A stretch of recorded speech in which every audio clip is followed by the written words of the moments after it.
Hello बच्चों, स्वागत है आपका कार्बन अकेडमी के यूट्यूब चैनल पर। आज का हमारा टॉपिक रहेगा राउल्ट का नियम। तो राउल्ट ने सॉल्यूशन के बारे में क्या बताया वो आज हम देखेंगे।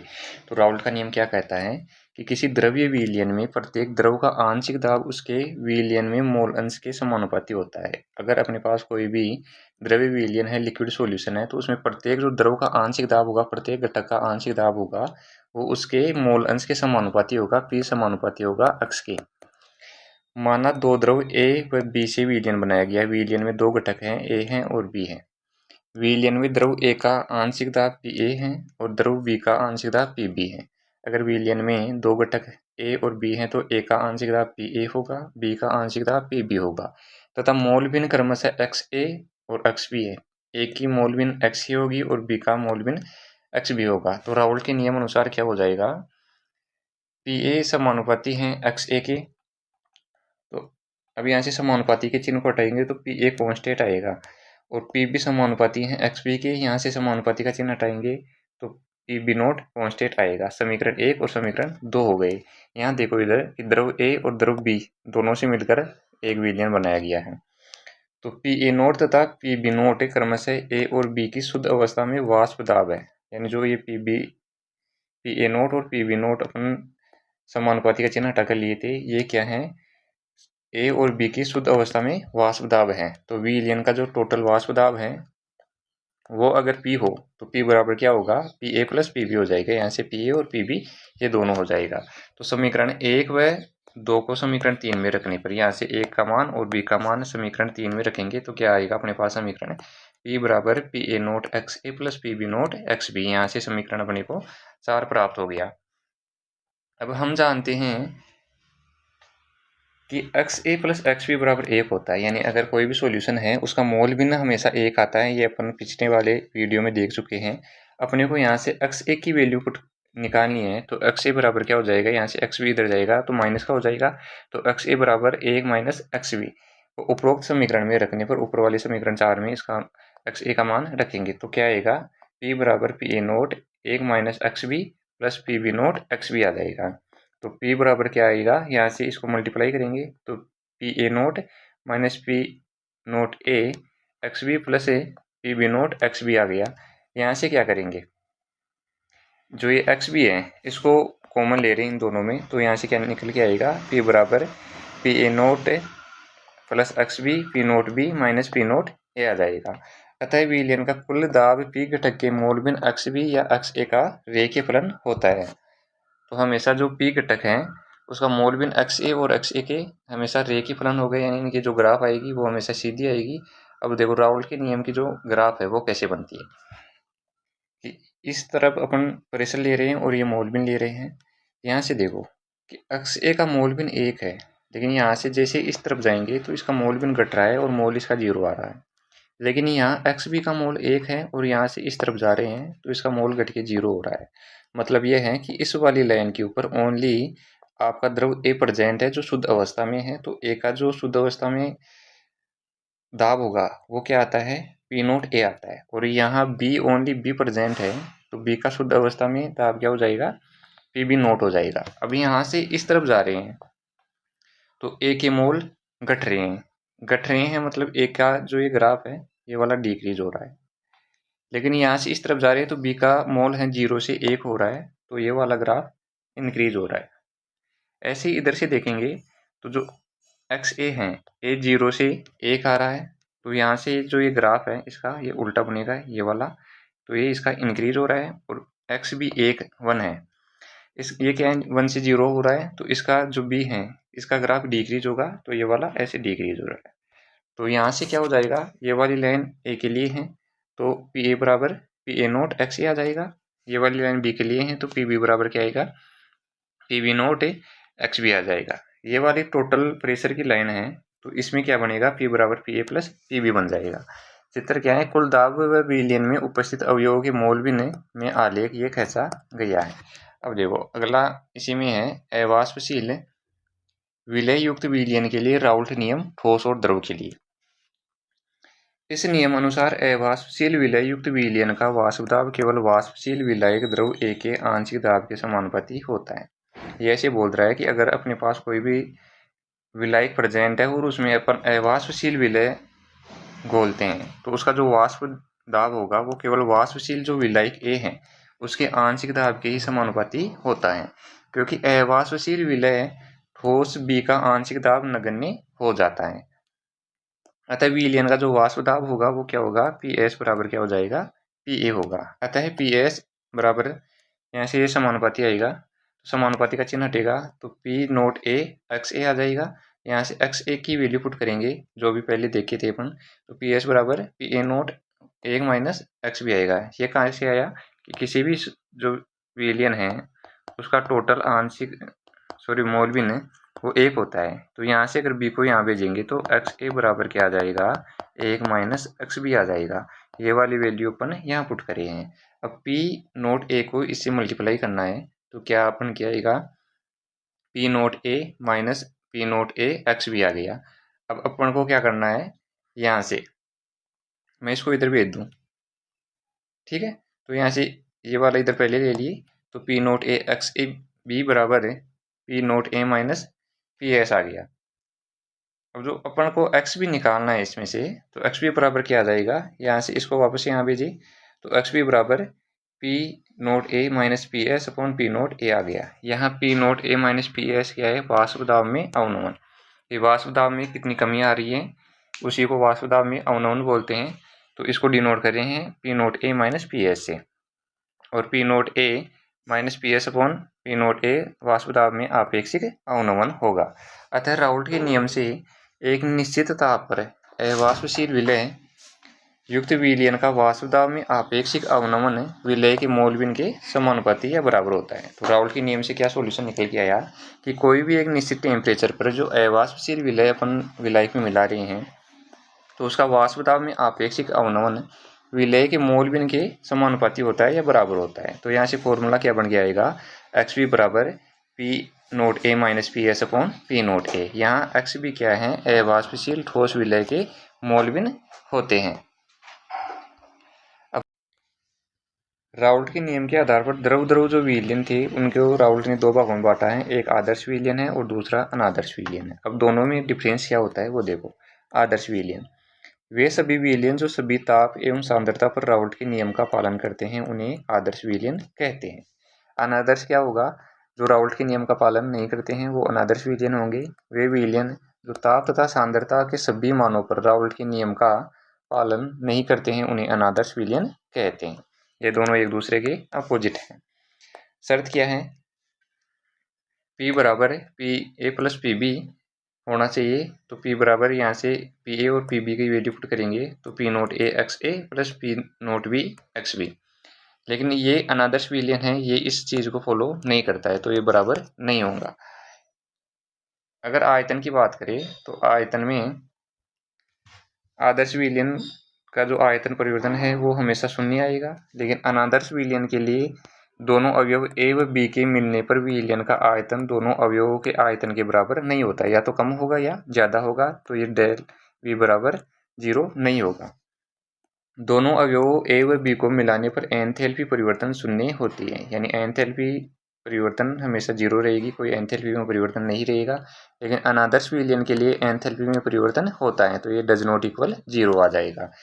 विलय विलय आकर्षण बल विलायक विलायक आकर्षण बल विलय विलायक आकर्षण बल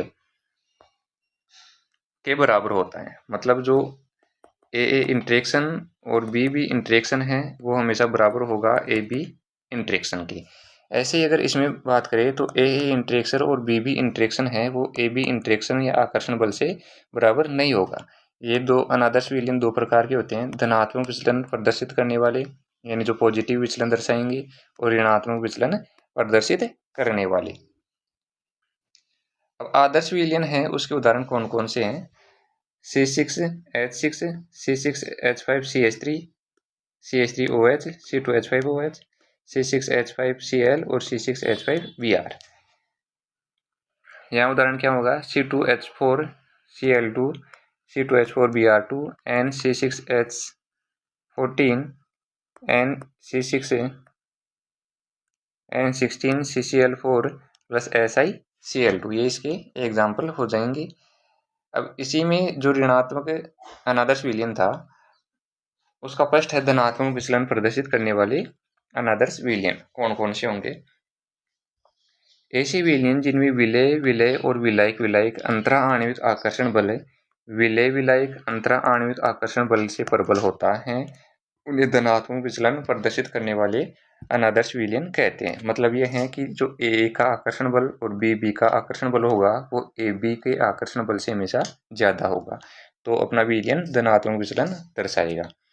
धनात्मक विचलन के लिए क्या होगा, जो पी ए है वो ज्यादा होगा P naught A X A से और पी बी ज्यादा होगा P naught B X B से।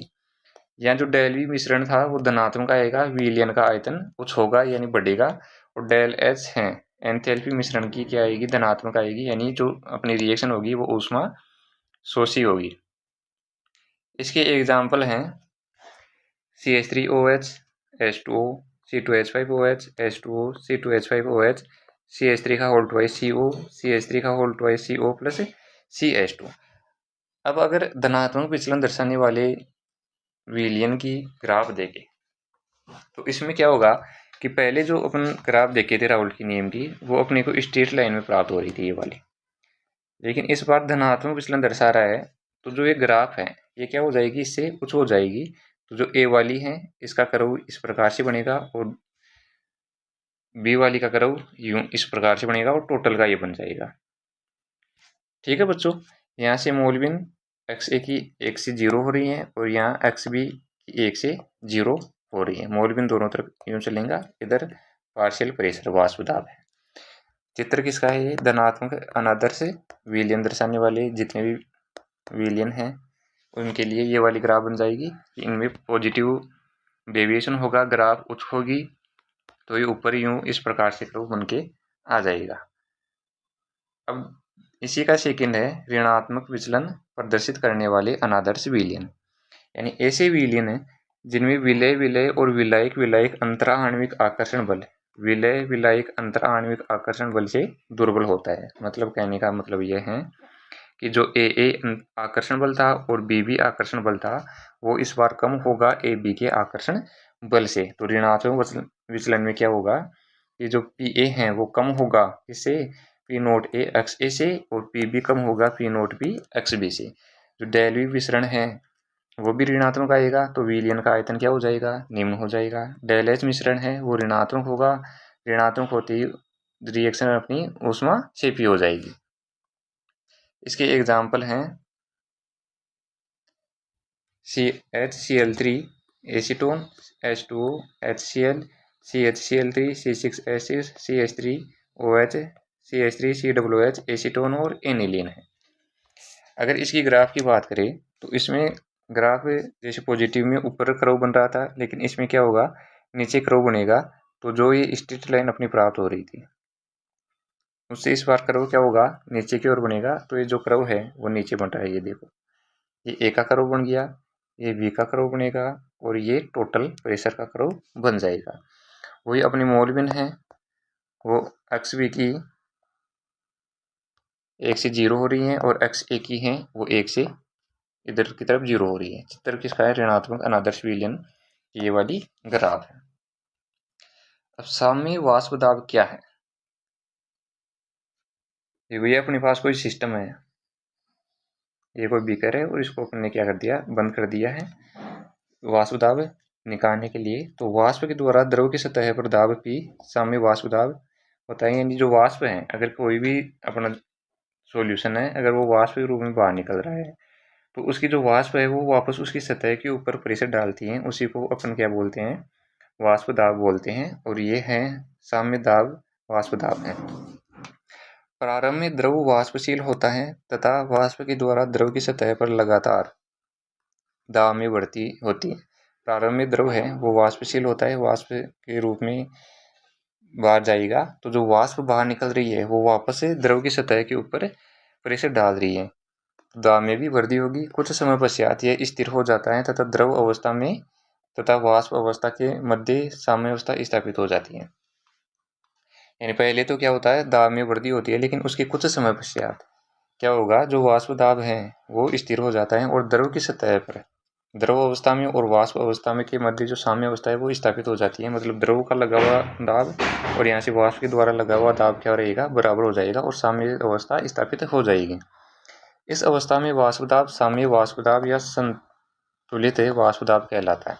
तो इस अवस्था को अपने क्या बोलेंगे, साम्य वाष्प दाब बोलेंगे या संतुलित वाष्प दाब बोलेंगे।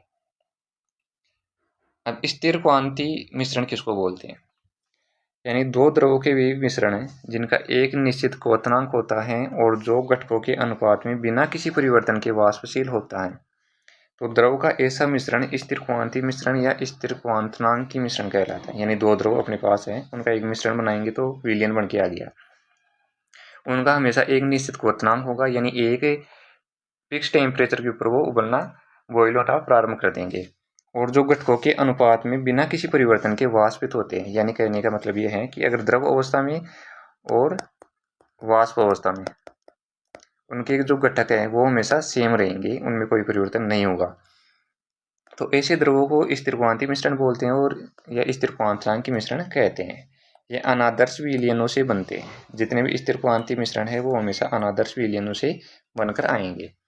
कुछ द्रव मिश्रित करने पर स्थिर क्वांति बनते हैं जिसका द्रव व वाष्प प्रावस्था में संघटन एक समान रहता है। कुछ द्रव है उनको जब मिश्रित करेंगे तो स्थिर क्वांति प्रकार के मिश्रण बनाते हैं जिनका द्रव अवस्था में और वाष्प अवस्था में जो संघटन है वो एक समान रहता है। मतलब कंपोनेंट है वो द्रव अवस्था में और वाष्प अवस्था में हमेशा सेम रहते हैं, उनका अनुपात सेम रहेगा तथा ये स्थिरता पर उबलते हैं और इनका जो टेम्परेचर है वो हमेशा कांस्टेंट रहता है, स्थिर रहता है। जैसे एग्जाम्पल के लिए देखें कि H2O है और C2H5OH है, यानी C2H5OH को 95% ले रहे हैं और H2O को 5% ले रहे हैं। तो यहाँ H2O का जो क्वथनांक है वो 100 डिग्री सेल्सियस है और एथेनॉल का है 78.5 डिग्री सेल्सियस है। जब इनको मिलाएंगे तो विलियन बनेगा। विलियन में इनके कंपोनेंट्स क्या होंगे, H2O 5% है और C2H5OH 95% है, लेकिन इनका क्वथनांक है वो कितना आ रहा है, 78 डिग्री सेल्सियस आ रहा है। अब जो स्थिर क्वांति मिश्रण है वो दो प्रकार के होते हैं। कौन कौन से, निम्नतम क्वांतनांक की मिश्रण और उच्चतम क्वांतनांक की मिश्रण। यानी इनका क्वांतनांक दोनों घटकों से कम होगा। जो निम्नतम क्वांतनांक की है उनको जब दो द्रव मिला के विलयन बनाएंगे तो उनके जो दोनों घटक है उनसे हमेशा क्वांतनांक विलयन का कम आएगा। यह धनात्मक विचलन प्रदर्शित करने वाले विलयन से बनता है। यानी रावल्ट लॉ में जो जितने भी प्रकार के धनात्मक विचलन प्रदर्शित करने वाले विलयन थे वो सब किस में आएंगे, निम्नतम स्थिर क्वांति मिश्रण में आएंगे। एग्जाम्पल के लिए वही C2H5OH 78.5 डिग्री सेल्सियस पर उबलता है, H2O 100 डिग्री सेल्सियस पर उबलता है और जब इनका मिश्रण बन के आता है तो वो 78 डिग्री सेल्सियस पर उबलना प्रारंभ कर देता है। उच्चतम क्वथनांक की मिश्रण, इनका क्वथनांक दोनों घटकों से अधिक होता है। जब दोनों घटकों को मिलाएंगे और अपना विलयन बनेगा तो उसका क्वथनांक है वो दोनों घटकों से अधिक आएगा। यह ऋणात्मक विचलन प्रदर्शित करने वाले विलयन से बनता है। और तो उच्चतम क्वांतनांक के मिश्रण है उसमें कौन से आएंगे, रावल्ट लॉ में ऋणात्मक विचलन प्रदर्शित करने वाले जितने भी प्रकार के सॉल्यूशन है वो सब उच्चतम क्वांतनांक के मिश्रण में आएंगे। फॉर एग्जाम्पल के लिए HNO3 है, इसका 86 डिग्री सेल्सियस होता है, H2O का 100 डिग्री सेल्सियस होता है। जब मिश्रण बन के आएगा तो 120.5 डिग्री सेल्सियस इनका क्वथनांक आएगा। HNO3 को 68% में ले रहे हैं और H2O को 32% में ले रहे हैं। अब देखो अणुसंख्यक गुणधर्म, कोलिगेटिव प्रॉपर्टीज इसको बोलते हैं। यानी ऐसी प्रॉपर्टीज जो अणुओं की संख्या के समानुपाती होती हैं अणुसंख्यक गुणधर्म कहलाते हैं। यानी ऐसे गुणधर्म जो अणुओं की संख्या पर डिपेंड करते हैं उन्हीं को क्या बोलेंगे, अणुसंख्यक गुणधर्म कहते हैं। ये विलय की प्रकृति पर निर्भर नहीं करती। यानी विलय का नेचर किस प्रकार का है, किस प्रकार की प्रकृति का विलय अपन ले रहे हैं, इसके ऊपर अणुसंख्यक गुणधर्म निर्भर नहीं करेगा। ये निर्भर करेगा ओनली अणुओं की संख्या के ऊपर। वे सभी गुणधर्म जो विलयन में कुल कणों की संख्या तथा विलय कणों की संख्या के अनुपात पर निर्भर करते हैं, न कि विलय कणों की प्रकृति पर, अणुसंख्यक गुणधर्म कहलाते हैं। यानी ऐसे गुणधर्म जो विलयन में कुल कणों की जो संख्या है तथा विलय की कणों की संख्या है उसके अनुपात पर निर्भर करेंगे, न कि विलय कणों की प्रकृति के ऊपर। इनको अणुसंख्यक गुणधर्म कहते हैं। ये चार प्रकार के होते हैं। कौन कौन से हैं, वाष्प दाब में आपेक्षिक अवनमन, क्वथनांक में उन्नयन, हिमांक में अवनमन और परासरण दाब। तो इसमें फर्स्ट है वाष्प दाब में आपेक्षिक अवनमन। अब वाष्प दाब में आपेक्षिक अवनमन क्या होता है, देखो। किसी विलायक का विलयन में वाष्प दाब शुद्ध अवाष्पशील विलायक को मिलाने पर कम हो जाता है। अगर कोई भी अपने पास विलायक है, किसी भी विलायक का विलयन में वाष्प दाब, अगर किसी भी विलायक में अपन शुद्ध अवाष्पशील विलय मिला रहे हैं और अपना जो विलयन मिल रहा है, तो अवाष्पशील विलय मिलाने के बाद में विलयन का वाष्प दाब है वो कम हो जाता है। इसे वाष्प दाब का अवनमन कहते हैं या कमी कहते हैं। अवनमन का मतलब कमी ही होता है कि वाष्प दाब में कमी किस प्रकार से हो रही है। तो क्या हुआ कि अपने पास कोई विलायक था, उसमें अपन ने शुद्ध अवाष्पशील विलय जो वाष्पशील नहीं है वो मिलाते हैं और अपने को एक विलयन प्राप्त होता है। तो इस विलयन का वाष्प दाब शुद्ध विलायक के वाष्प दाब से कम होगा, उसी को अपन वाष्प दाब का अवनमन कहते हैं। राउल्ट के नियम से किसी अवाष्पशील विलय के विलयन का वाष्प दाब विलय के मोलबिन के समानुपाती होता है। राउल्ट के नियम में अपन ने क्या पढ़ा था कि कोई भी अवाष्पशील विलय के विलयन का जो वाष्प दाब है वो हमेशा डिपेंड करेगा विलय के मोलबिन के ऊपर। तो ये मोलबिन के समानुपाती हो जाएगा। यदि विलयक ए है और विलय बी है तो राउल्ट के लॉ से क्या आया था अपने पास, पी एस समानुपाती एक्स ए। यहाँ से समानुपाती का चिन्ह हटाएंगे तो पी नोट ए एक्स ए आ जाएगा।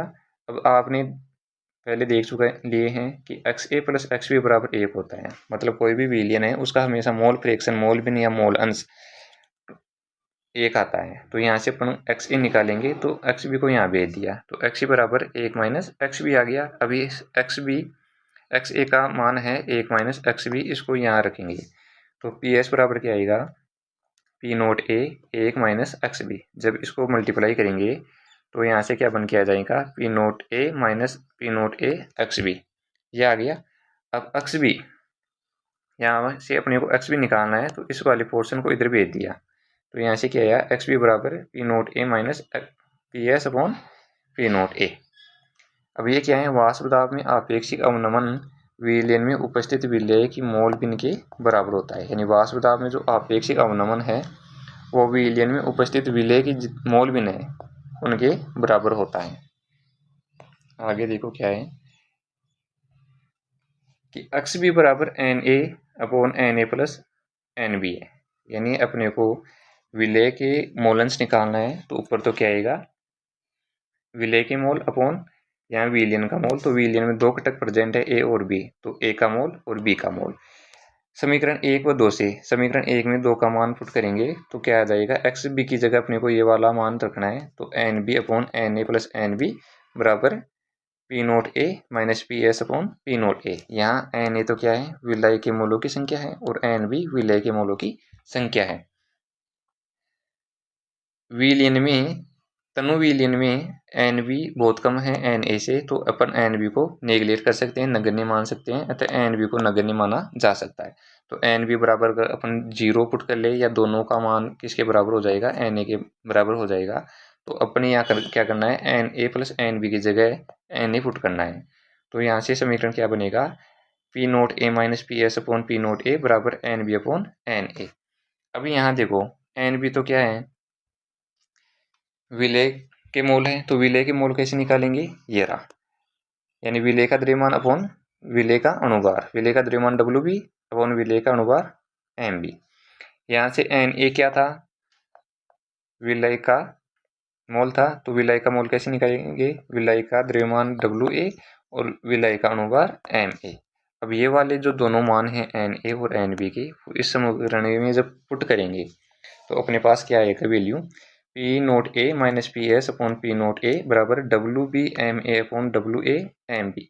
अगर अपने को यहाँ से एम बी निकालना है, एम बी क्या था, विलय का अणुभार था, विलय का अणुभार अगर अपने को याद करना है तो इन सबको यहाँ भेज देते हैं, इन तीनों को इधर भेज देते हैं।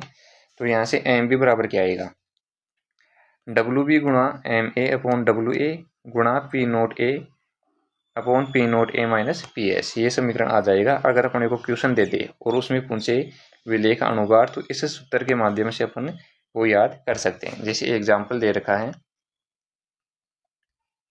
कि 65 डिग्री सेंटीग्रेड ताप पर जल का वाष्प दाब 52.0 mmHg है, यानी 65 डिग्री सेंटीग्रेड टेम्परेचर दे रखा है, उसमें जल का जो वाष्प दाब है वो 92.0 mmHg है। 18.2 ग्राम अवाष्पशील विलेय पदार्थ को 100 ग्राम जल में घोलने पर, यानी विलेय की मात्रा अपने को दे दी 18.2 ग्राम और विलायक है वो दे दिया 100 ग्राम जल दे दिया। घोलने पर विलयन का वाष्प दाब, अब टोटल विलयन का वाष्प दाब 87 mmHg दे दिया हो जाता है। तो अवाष्पशील विलेय पदार्थ का अनुभार ज्ञात कीजिए। तो जो अवाष्पशील 18.2 ग्राम अपन अवाष्पशील पदार्थ उसमें मिलाए थे, उस पदार्थ का अनुभार ज्ञात करना है। तो अपने को इस क्वेश्चन में क्या क्या दे रखा है कि अवाष्पशील विलेय पदार्थ का भार W बराबर दे रखा है 18.2 ग्राम, विलायक का भार है वो 100 ग्राम दे रखा है और विलाय का अनुभार है, विलायक जल दे रखा है तो जल का अनुभार Ma बराबर 18 होता है और विलय का अनुभार Mb अपने को याद करना है। अब विलय का जो वाष्प दाब था वो P0A 92 mmHg दे रखा है क्वेश्चन में, ये रहा। और विलयन का जो वाष्प दाब है वो भी अपने को दे रखा है, विलयन का हो जाएगा PS, ये 87 mmHg दे रखा है। अब यहाँ से देखो ऊपर जो अपना फॉर्मूला था वो क्या था, Mb बराबर WB Ma/WA P0A/P0A minus PS। जब इसमें वैल्यू पुट करेंगे WB बराबर क्या था 18.2, Ma बराबर क्या था 18, P0A कितना है 92 है, WA कितना है 100 है और P0A माइनस PS कितना हो जाएगा 92 माइनस 87 हो जाएगा। जब इसको सोल्व करेंगे यहाँ कितना आ गया डिफरेंस इसका 5 है, तो 18.2 गुणा 18 गुणा 92/100 गुणा 5। जब इसको सोल्व करेंगे तो Mb बराबर 60.27 ग्राम पर मोल आ जाएगा। दूसरा है क्वथनांक में ऊनियन। क्वथनांक में ऊनियन क्या होता है, देखो क्वथनांक क्या है, पहले क्वथनांक देखो कि किसी द्रव के लिए वह ताप जिस पर उसका वाष्प दाब वायुमंडलीय दाब के बराबर हो जाता है उसे क्वथनांक कहते हैं। यानी कोई भी द्रव है उसके लिए वह टेम्परेचर जिस टेम्परेचर पर उसका वाष्प दाब वायुमंडलीय दाब के बराबर हो जाता है उसे क्या कहते हैं, उसका क्वथनांक कहते हैं। क्वथनांक में ऊनियन किसको बोलेंगे कि जब किसी अवाष्पशील पदार्थ को किसी द्रव में मिलाया जाता है, कोई भी अवाष्पशील पदार्थ है यानी विलय को जब विलायक में मिलाएंगे तो विलयन बन के आएगा। तो विलय अपना कौन सा है, अवाष्पशील पदार्थ है, तो द्रव के वाष्प दाब में कमी आएगी, तो जो विलयन बन के आएगा उसके वाष्प दाब में हमेशा कमी आएगी क्योंकि विलय है वो कौन सा है, अवाष्पशील प्रकार का है। अतः विलयन का वाष्प दाब वायुमंडलीय दाब के बराबर होने में अधिक ताप की आवश्यकता होती है। इसलिए अगर विलयन का वाष्प दाब को वायुमंडलीय दाब के बराबर करना है तो उसको अधिक टेम्परेचर देने की आवश्यकता पड़ेगी। अर्थात विलयन का जो क्वथनांक है वो शुद्ध विलायक के क्वथनांक से अधिक हो जाता है, तो विलयन का क्वथनांक है वो बढ़ जाएगा शुद्ध विलायक से। इसे ही क्वथनांक का ऊनियन कहते हैं। इसी वृद्धि को डेल टीबी से प्रदर्शित करते हैं, यानी क्वथनांक में जो वृद्धि हो रही है उसको डेल टीबी से डिनोट करते हैं। अब डेल टीबी बराबर क्या है, टीबी माइनस टीबी नोट। अब टीबी तो क्या हो गया, क्वथनांक में डेल टीबी क्या है, क्वथनांक में ऊनियन है, टीबी विलयन का क्वथनांक है और टी नोट भी विलय का क्वथनांक में। तो अब यहाँ विलयन का क्वथनांक ज़्यादा था तो टीबी में से किसको घटा देंगे, टी नोट बी को घटा देंगे। अब जो आपका डेल टीबी होता है वो समानुपाती होता है मोललता के डेल टीबी समानुपाती होगा मोललता के। तो डेल टीबी जब यहाँ से प्रोपोर्शनल का चिन्ह हटाएंगे तो के बी कॉन्स्टेंट लेते हैं, कोई भी कॉन्स्टेंट को क्या बोलते हैं, क्वथनांक ऊनियक स्थिरांक बोलते हैं। तो डेल टीबी बराबर आएगा के बी एम आ जाएगा। एम क्या है, मोललता है। यहाँ देखो इस ग्राफ चित्र के माध्यम से समझो कि जल द्रव का वाष्प दाब है और यहाँ है ये ऊपर वाली लाइन वायुमंडलीय दाब को दर्शा रही है और ये विलयन द्रव किसी द्रव में NaCl डिजोल्व कर दिया, यानी जल में NaCl डिजोल्व कर दिया तो ये विलयन बन गया। तो विलयन का जो क्वथनांक है वो ज़्यादा है किसकी तुलना में, जल के वाष्प दाब की तुलना में। अब देखो यदि Mb मोलर द्रव्यमान वाली विलय के WA ग्राम विलायक में उपस्थित हो तो विलयन की मोलरता क्या होगी। तो यहाँ Mb मोलर द्रव्यमान विलय के दे रखे हैं, WB ग्राम दे रखा है, WA ग्राम विलायक के दे रखे हैं। तो M बराबर M यानी मोललता बराबर क्या होगा, WB/MB WA/1000। तो यहाँ से फॉर्मूला क्या आएगा, 1000 गुणा WB/MB गुणा WA आ जाएगा। उपरोक्त समीकरण को समीकरण 1 में रखेंगे तो डेल टीबी बराबर क्या आ जाएगा, KB गुणा 1000 गुणा WB/MB गुणा WA आ जाएगा। तो विलयन का मोलर द्रव्यमान है वो कैसे निकालेंगे, यहाँ से अगर अपने को Mb निकालना है तो Mb बराबर क्या आएगा, एम बी को इधर ले जाते हैं, डब्ल्यू टी बी को इधर ले आते हैं, तो 1000 गुणा डब्ल्यू बी गुणा K B upon del T B गुणा डब्ल्यू ए आ जाएगा। अब यहाँ इस ग्राफ के माध्यम से समझो कि किस प्रकार से इसमें डेल टी बी में परिवर्तन हो रहा है, कि इधर जा रहे हैं तो टेम्परेचर बढ़ रहा है और इधर वायुमंडलीय दाब वाष्प दाब बढ़ रहा है। अब देखो ये वाष्प दाब की लाइन है, यहाँ देखो डेल नोट बी था और ये डेल टी बी है। अब टी बी तो किसको दर्शा रहा था, विलयन का वाष्प दाब है और ये विलाय का है, तो ये विलाय के लिए है और ये विलयन के लिए है। तो विलयन का जो वाष्प दाब है वो बढ़ रहा था वाष्पशील विलय मिलाने के बाद में, तो ये वाली ग्राफ तो विलाय के लिए है और ये विलयन के लिए है, तो ये अपना क्या है, डेल टी बी है। तो इस प्रकार से ये इन दोनों का जो अंतर होगा वो डेल टी बी आ जाएगा। आगे देखो एग्जाम्पल के द्वारा कि एक पात्र में 18 ग्राम ग्लूकोज C6H12O6 को 1 kg जल में घोला गया है। एक कोई पात्र है उसमें 18 ग्राम ग्लूकोज को 1 kg जल में घोला गया है, तो 1.013 बार दाब पर यह जल किस ताप पर उबलेगा। तो 1.013 बार दाब प्रेशर दे रखा है, तो ये जल है किस ताप पर उबलेगा यदि जल के लिए Kb का मान 0.52 किलो कैलोरी kg पर मोल है। तो ग्लूकोज के मोलों की संख्या क्या होगी, ग्लूकोज के मोल निकालने पहले तो ग्लूकोज का भार दे रखा है 18 ग्राम और ग्लूकोज का मोलिकुलर वेट होता है 180, तो इसका जब भाग देंगे तो 0.1 मोल आ गया। अब विलायक की किलोग्राम में मात्रा 1 kg दे रखा है। ग्लूकोज के विलयन की मोललता देखो, मोललता निकालनी है, तो विलय के मोल अपॉन विलाय का द्रव्यमान, तो 0.1 मोल अपॉन 1, तो इसका आ जाएगा 0.1 मोल पर केजी। अब जल के क्वथनांक में परिवर्तन कितना आ रहा था, डेल टी बी बराबर के बी गुणा एम, तो यहाँ से के बी कितना है 0.52 और यहाँ जो मोलरता है वो कितनी 0.1 है। जब इनको गुणा करेंगे तो डेल टी बी बराबर क्या आएगा 0.052 के आ गया।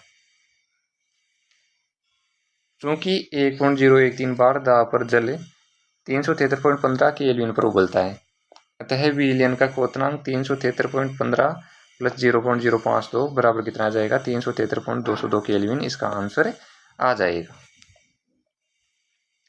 अब हिमांक में अवनमन नेक्स्ट टॉपिक अगले वीडियो में देखेंगे। धन्यवाद।